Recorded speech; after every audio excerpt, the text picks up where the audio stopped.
Hey everyone. Um, I normally don't do weekly Blu-ray pickups, but I thought I'd do one this week because I have something a little different here.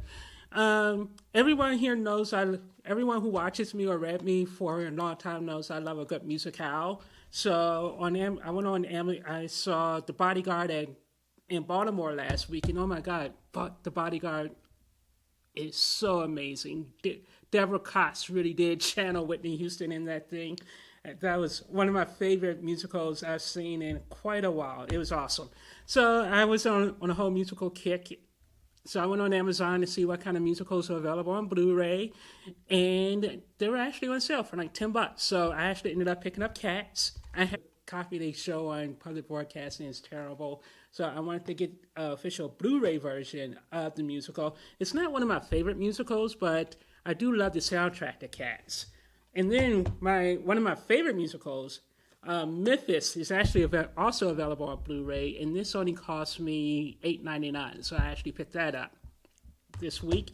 And then the fine folks at Lionsgate sent me an early copy of Fences to review, and that's why we're here today. I'm gonna show you what it looks like, talk a little bit about the movie, and do a quick little review of Fences. So if you didn't know, Fences is based on a play that starred Denzel Washington a few years ago. They won a bunch of Tony Awards for it. So they decided to make a movie out of it, and actually Denzel Washington himself is directing. So let's give it up for Denzel. The movie was up for a bunch of Oscars a few weeks ago, including Best Actor, Best Supporting Actress, and Best Movie of the Year. And that's where I have to take issue. The movie is okay. I don't think there's no way in heck this should have been considered one of the non-best movies of last year. It just shouldn't have been. I could probably tell you 10 movies that should have replaced it. It's basically a play. All they did was they took the play and they propped it up onto the big screen. It's very minimal settings, and there are a bunch of other people in this movie, but it's basically Denzel's movie. And it's him monologuing for like 90% of the movie, and it gets a little tired and a little annoying after a while. And I'm like, I get it, you're upset about life and about your station in life, and basically he's a guy who is a trash truck who rides around in a trash truck for a living. Is basically when black people are first starting to experience freedom and they're trying to make their own way in the world. When society is actually first starting to get a little bit desegregated, but he's still upset with his treatment and all the treatment he's been getting as a black man throughout the entire year. So we watch him traverse the world, and basically it's him and his wife, played by Viola Davis, who's actually pretty awesome in this. Pretty much your standard overbearing father figure type. It also stars a bunch of people and actors that I really like, including Russell Hornsby. I'm sorry, Russell. I totally forgot your name for a minute there, which is a shame, because like I said, I've had drinks with the guy on several different occasions. He's an awesome guy. He actually plays Denzel's stepson in this, and he's really good. The acting ensemble is great in this. But I just can't get away from the fact that it's nothing more than basically a one-act play or a one-person play. So it's a real showcase for him, and it's a showcase for Viola Davis, but it's not really a showcase for anyone else.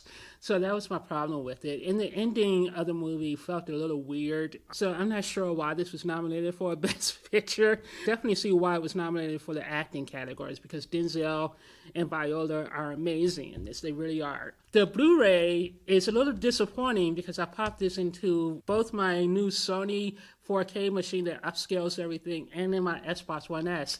And the picture quality is terrible. There's a lot of ghosting, and it makes it look like all the backgrounds were chroma keyed, but I know the backgrounds weren't chroma keyed. At least I don't think they were. So there's a lot of ghosting around the edges, and you can really notice it around the hair. Like in this video, because this is chroma key, you could probably see some ghosting around here and maybe around my hair. And you expect that in a YouTube production, but I don't expect that in a multi-million-dollar professional level studio production that's nominated for a Best Picture. I think the quality on this Blu-ray is kind of terrible and a little bit half-assy. And I hate to say that since, again, Lionsgate Home Video sent me a copy of this for free. But yeah, I was really disappointed in that. But it comes with some great extras.